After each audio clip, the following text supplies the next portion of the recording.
एक मुस्लिम महिला जो पीछे से बांग्लादेश की रहने वाली होती है, लंदन में उसकी एक क्रिश्चियन से शादी होती है और उसके बाद वो यहाँ पर भारत में काशी घाट पर आ जाती है और यहाँ आने के बाद वो घाट की तरफ अंदर घुसती ही चली जाती है और फिर वो पंडितों से मिलती है और कहती है कि मुझे पिंडदान करना है, मेरी बेटी को मोक्ष चाहिए। पंडित यहाँ पर उसकी तरफ देखने लगते हैं और कहने लगते हैं, तुम गलत जगह पर आ गई हो, ये तुम्हारा स्थान नहीं है।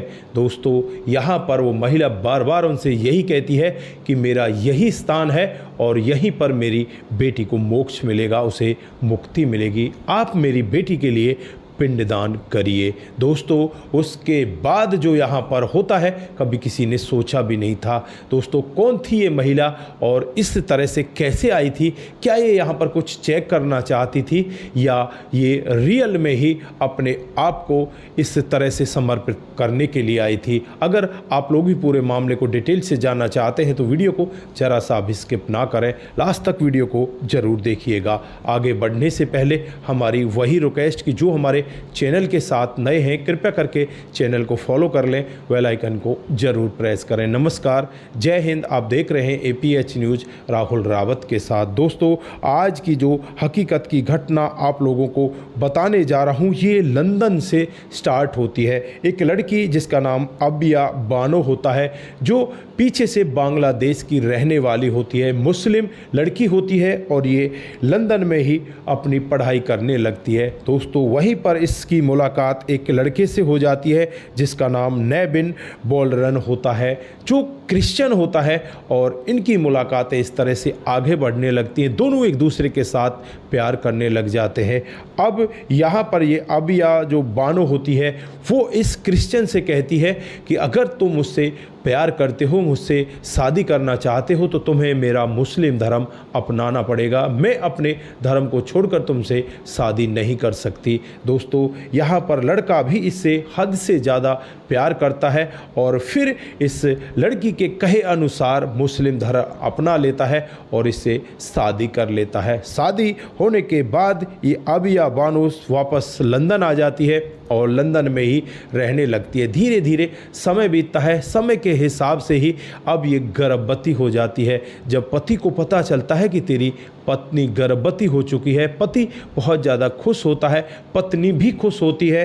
दोस्तों, धीरे धीरे समय बीतने लगता है, कब कब में 9 महीने का समय बीत जाता है, किसी को कानो कान खबर नहीं होती और फिर वो दिन आ जाता है जब इसकी डिलीवरी होनी होती है। पति अपनी पत्नी को लेकर नज़दीकी हॉस्पिटल में जाता है और वहाँ पर इस पत्नी की डिलीवरी हो जाती है। डिलीवरी होती है, ये एक बच्ची को जन्म देती है, लेकिन बच्ची मृत होती है, मरी हुई बच्ची को जन्म देती है।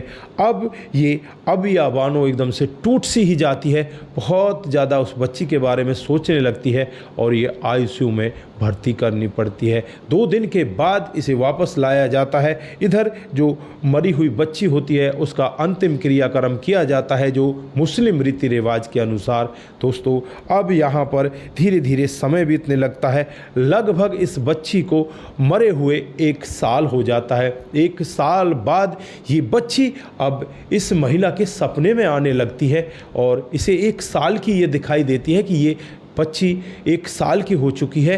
तो ये बार बार अपने पति से कहती कि एक बच्ची मुझे सपने में दिखाई देती है और वो मेरी तरफ भागती है, माँ माँ चिल्लाती है और रोती है और धीरे धीरे करके वो बड़ी हो रही है। जिस दिन से हमारी बेटी गई है उससे और अब तक अगर टाइम लगाया जाए तो वही टाइम है, उतने ही समय पहले ये बेटी ने भी जन्म लिया होगा। धीरे धीरे करके वो बच्ची 3 साल की हो जाती है और 3 साल की जब वो बोलने लगती है तो यहाँ पर सपने में बोलकर अपनी माँ से कहने लगती है कि माँ, मुझे मुक्ति चाहिए, मुझे मोक्ष दिला दो, माँ मुझे मुक्ति दिला दो। दोस्तों, अब ये मुस्लिम महिला मुक्ति मोक्ष जैसे शब्दों को नहीं समझ पाती कि ये मुक्ति मोक्ष है क्या, ये कह क्या रही है। फिर ये तमाम तरह की कोशिशें करती है, इधर उधर लोगों से बातचीत करती है, लेकिन यहाँ पर जो इसके जानकार होते हैं वो ज़्यादातर मुस्लिम ही होते हैं। इसका जो पति होता है क्रिश्चियन होता है, उसको भी मोक्ष और मुक्ति के बारे में कुछ भी नहीं पता। ये अपनी जो किताब है कुरान उसे पढ़ती है, उसमें भी कहीं भी इसे मुक्ति और मोक्ष जैसा कोई शब्द नहीं मिलता। इधर जो पति का धर्म होता है उसकी किताब को भी पढ़ती है, वो बाइबल होती है। बाइबल को पढ़ने के बाद भी इसे कहीं से कोई पता नहीं लगता।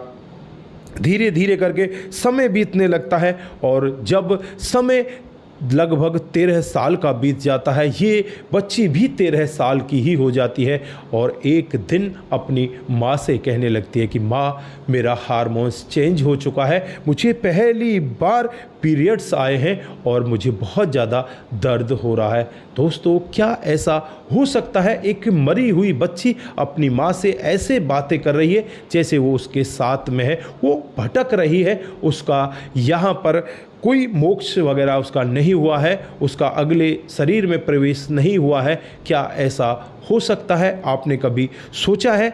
दोस्तों, आगे कहानी की तरफ बढ़ते हैं। उसके बाद यहाँ पर ये लड़की यही कहती है कि माँ, मेरा पिंडदान करा दे, मेरा पिंडदान करा दे माँ, मुझे मोक्ष दिला दे। दोस्तों, माँ बहुत ज़्यादा परेशान होती है। परेशान होते होते और समय बीत जाता है, लगभग 27 साल का समय बीत जाता है।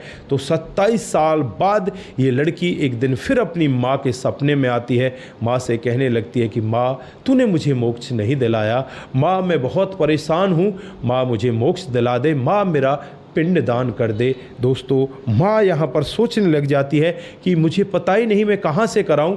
तो यहाँ पर वो लड़की कहती है कि तुमने कभी गीता रामायण को पढ़ा है तो तुम उनको पढ़ो, उनमें तुम्हें सब कुछ मिल जाएगा। दोस्तों, अब यहाँ पर ये मुस्लिम महिला बिल्कुल अपने धर्म के प्रति कट्टर होती है।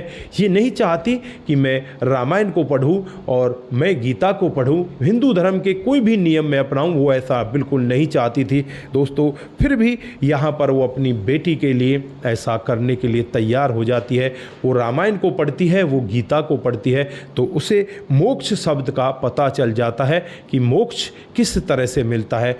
और अब ये महिला वापस अपने देश बांग्लादेश में आती है और वहाँ आकर अपनी जो पीढ़ी है उनके बारे में जांच पड़ताल करने लगती है।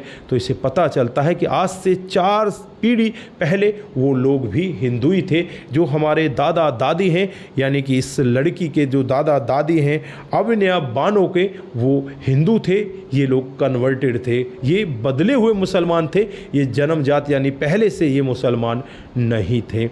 अब इस जो अविनया बानो है उसकी समझ में आ जाता है कि ये तो हमारे साथ में बहुत गलत हुआ। उसके बाद ये भारत भी आती है भ्रमण पर, और भ्रमण पर आने के बाद वो सीधे वहाँ से काशी पहुँच जाती है। और काशी जब पहुँचती है वो दिन होता है 26 मई 2025 का।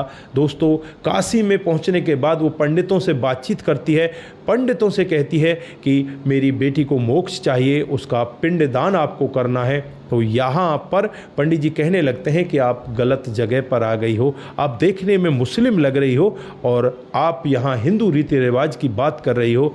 तो यहाँ पर वो महिला उन्हें समझाती है कि इस तरह से मेरी बेटी मेरे सपने में आती। आज से 27 साल पहले मैंने एक मरी हुई बेटी को जन्म दिया था, उसके बाद वो बेटी हर दिन मेरे सपने में आती है और मुझसे यही कहती है कि माँ मुझे मोक्ष दिला दो, माँ मेरी सहायता कर दो, माँ मैं बिल्कुल बहुत टूट चुकी हूँ, तो मैं क्या करूँ। और आज से जो 4 पीढ़ी पहले भी हम लोग हिंदू ही थे और हिंदू रीति रिवाज के हिसाब से ही हम लोग कामकाज किया करते थे। पंडित की भी समझ में आ जाता है कि ये कन्वर्टेड है, ये बदले हुए मुसलमान हैं। दोस्तों, उसके बाद 5 पंडित वहाँ पर बैठते हैं और रीति रिवाज के हिसाब से उस लड़की का पिंडदान किया जाता है। और यहाँ पर फिर उस दिन के बाद से इस महिला को कभी भी वो लड़की सपने में नहीं आती। लेकिन यहाँ आने से पहले ये अविया बानो अपना नाम चेंज कर लेती है, ये अविया बाला बन जाती है, ये हिंदू अपना नाम रखती है और कहती है कि आज के बाद जो मेरा जीवन कटेगा वो हिंदू ही बनकर कटेगा। अपने पति को भी ये हिंदू धर्म के लिए कहती है कि तुम भी हिंदू धर्म अपना लो। पति तो इसके पीछे ही था, पहले क्रिश्चियन से वो मुसलमान बना था और अब मुसलमान से हिंदू बनने में उसे कोई हर्ज नहीं होता। फिर ये दोनों अपने अपने धर्म को बदलकर काशी में ही कुछ दिन रहते हैं और उसके बाद सीधे वापस यहाँ से लंदन चले जाते हैं। फिर यहाँ पर वो अब हिंदू रीति रिवाज के हिसाब से रहने लगते हैं और अब इनके जीवन में किसी भी तरह की कोई कमी नहीं है। और कुछ ही दिनों के बाद ये महिला 27 साल बाद दोबारा गर्भवती हो जाती है। दोस्तों 27 सालों में ये महिला क्यों गर्भवती नहीं हुई, इसके बारे में हम आपको कोई टिप्पणी नहीं दे सकते क्योंकि इस बारे में हमें कुछ पता ही नहीं है। लेकिन यहाँ पर हम किसी भी धर्म के बारे में ज़्यादातर नहीं बोलना चाहते, हम तो बस ये आपको कहानी जो है वही उसी की सच्चाई आप लोगों को बता रहे हैं कि किस तरह से एक महिला मुस्लिम धर्म के प्रति इतनी अड़िग होती है, लेकिन सपने में जो उसकी बेटी आती है उससे वो यही कहती है कि मुझे मोक्ष चाहिए, ना मुझे मुक्ति दिला दे। तो दोस्तों ये रही आज आपके सामने एक छोटी सी कहानी। आप लोगों को यहाँ पर ये कहानी कैसी लगी? अगर आपको जरा सी भी प्रभावित करती है, जरा सी भी अच्छी लगती है तो दोस्तों के साथ ज़रूर साझा करके जाएं। दोस्तों जिन साथियों ने हमारे पिछले वीडियोज़ पर कमेंट किए थे उनका नाम हम यहाँ पर बारी बारी से लेने वाले हैं। दोस्तों जो सबसे पहला कमेंट आता है वो कमेंट आता है कमल सिंह चौहान जी का। वो लिखते हैं कि आपकी कहानी बहुत ही बेहतर होती है। कमल जी बहुत बहुत धन्यवाद। उसके बाद में जो कमेंट आता है वो मुनमुन श्रीवास्तव का आता है। वो लिखते हैं कि आपकी कहानी सुपर से ऊपर होती है। दिनेश कृष्णा दास जी हमें कमेंट करते हैं, सोशल मीडिया का गलत इस्तेमाल करने का परिणाम ऐसे एक सुंदर जीवन सदा के लिए नष्ट हो गया। सर जी सादर नमस्कार। बहुत बहुत धन्यवाद आपका।